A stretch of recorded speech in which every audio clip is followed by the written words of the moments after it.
Kebakaran yang melanda hutan di Los Angeles belum dapat dipadamkan sejak Selasa 7 Januari 2025. Kini total warga yang dilaporkan tewas dalam insiden ini sebanyak 24 orang. Lebih dari 10.000 bangunan hangus terbakar yang menyebabkan udara semakin memburuk, sementara api terus menjalar ke wilayah yang lebih luas. Selebritas Amerika Serikat Jamie Lee Curtis lantas turut merespon kondisi LA saat ini. Ia menyamakan kebakaran di LA dengan Gaza yang dilanda perang. Pernyataannya tersebut lantas memicu kontroversi. Banyak yang memberikan kecaman atas pernyataannya tersebut. Pasalnya, Curtis sendiri sebelumnya juga banjir kritikan setelah memberikan dukungan kepada Israel. Pasalnya, meski mendukung Israel, ia menggunakan foto anak-anak Palestina di Gaza yang dianggap sebagai kesalahan. Saat ini kebakaran yang terjadi di Los Angeles tersebut semakin parah setiap harinya. Para petugas pemadam kebakaran mengalami kesulitan api saat memadamkan api yang tak kunjung padam. The entire city of the Pacific Palisades is gone, you guys. I mean, literally my neighborhood, gone.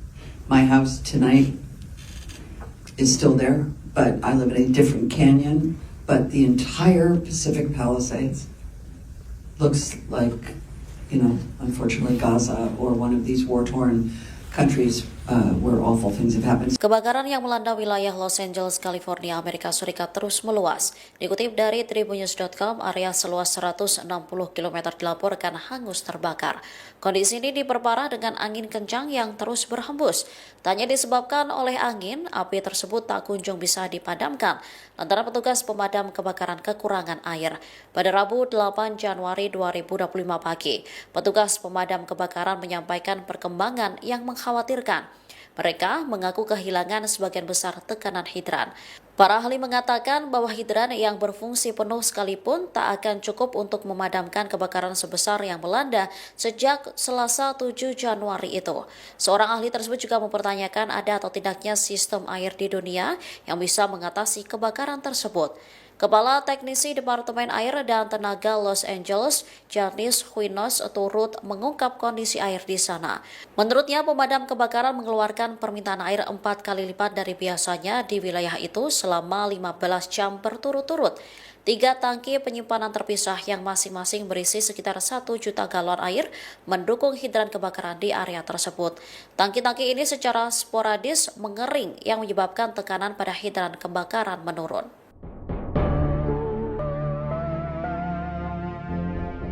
Angin kencang diperkirakan masih mengguncang Los Angeles hingga Rabu 15 Januari 2025.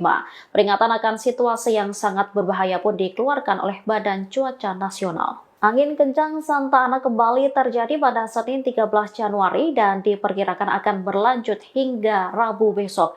Angin tersebut terbentuk di sebagian wilayah California Selatan. Peramal cuaca memperingatkan bahwa putaran angin kencang dari Senin hingga Rabu dini hari ini lebih besar ketimbang yang terjadi pada 7 Januari. Angin itu diperkirakan dapat membuat upaya pemadaman kebakaran menjadi sangat sulit, bahkan menyebabkan api yang sedang berlangsung menyebar dengan cepat. Diketahui sebanyak 8.500 pemadam kebakaran dikerahkan dalam insiden kebakaran tersebut. Kru pemadam kebakaran ditempatkan di area-area yang rentan. Mereka tak hanya di Los Angeles, tapi juga di daerah-daerah lain di California Selatan yang juga berada dalam bahaya kebakaran yang meningkat.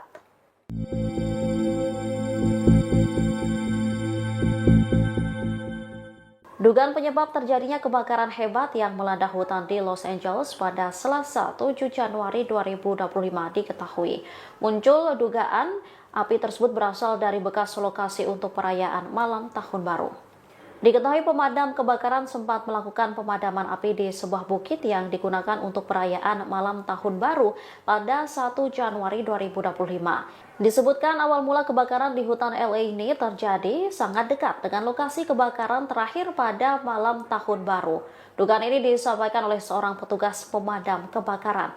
Sementara berdasarkan bukti baru, kebakaran di Palisades dimulai di area tempat petugas pemadam kebakaran memadamkan api pada 1 Januari. Hal ini berdasarkan analisis melalui foto, video, citra satelit dan komunikasi radio serta wawancara para saksi. Kebakaran malam tahun baru diduga menyala kembali karena kondisi berangin.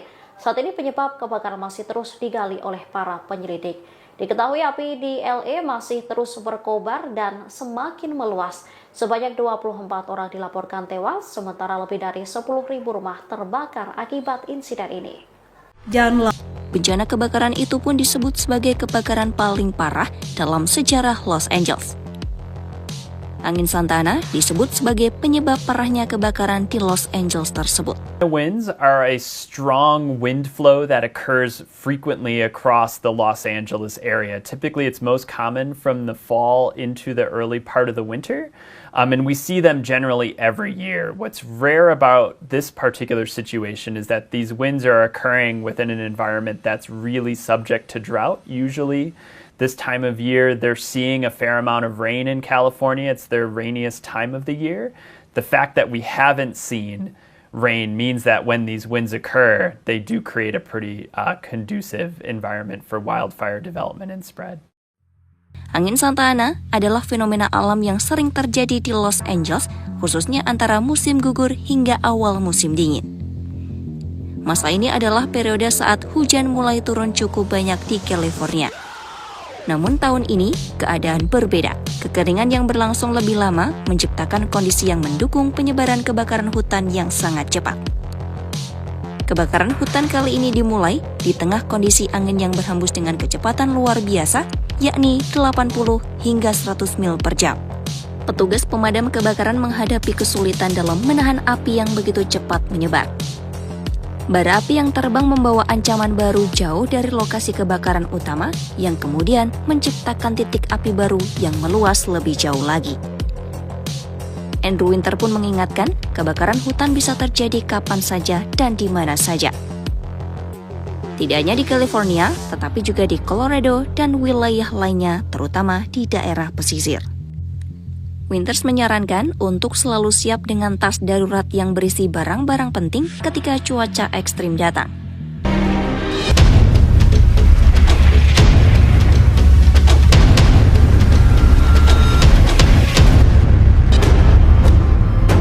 Ada dua sebab.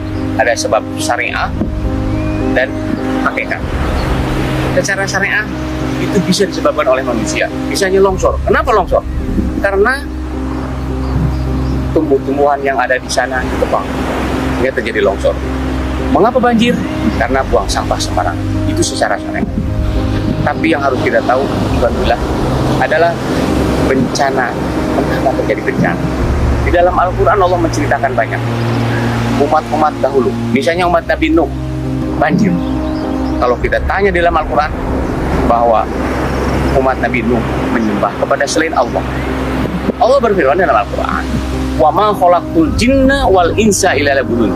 Tidak semata-mata aku ciptakan jin dan manusia kecuali untuk ibadah kepada Allah Subhanahu wa taala. Artinya bahwa manusia diciptakan hanya untuk ibadah kepada Allah. Nah, bagaimana orang yang tidak menyembah kepada Allah? Nah, Allah murka. Dengan cara apa murka? Allah memberi peringatan. Peringatan demi peringatan. Zaman Nabi Lut, yaitu dengan dibujari batu, kemudian masuk ke dalam tanah dan sebagainya. Itu kenapa? Ada penyebabnya. Yaitu apa? Karena mereka melakukan kemaksiatan, homoseks. Nabi Syuaib, umatnya kenapa dihancurkan oleh Allah? Oleh angin, puting beliung. Karena mereka sudah melakukan korupsi, curang dalam perdagangan. Maka Allah beri peringatan dengan angin, puting beliung. Kaum Ad, mengapa dihancurkan dengan halilintar? Itu ada penyebabnya. Apa? Karena mereka sombong, arogan dengan ilmu yang ada. Jadi bencana ini peringatan bagi kita. Kembali kepada Quran, kemudian kembali hanya menyembah kepada Allah Subhanahu wa taala. Assalamualaikum warahmatullahi wabarakatuh.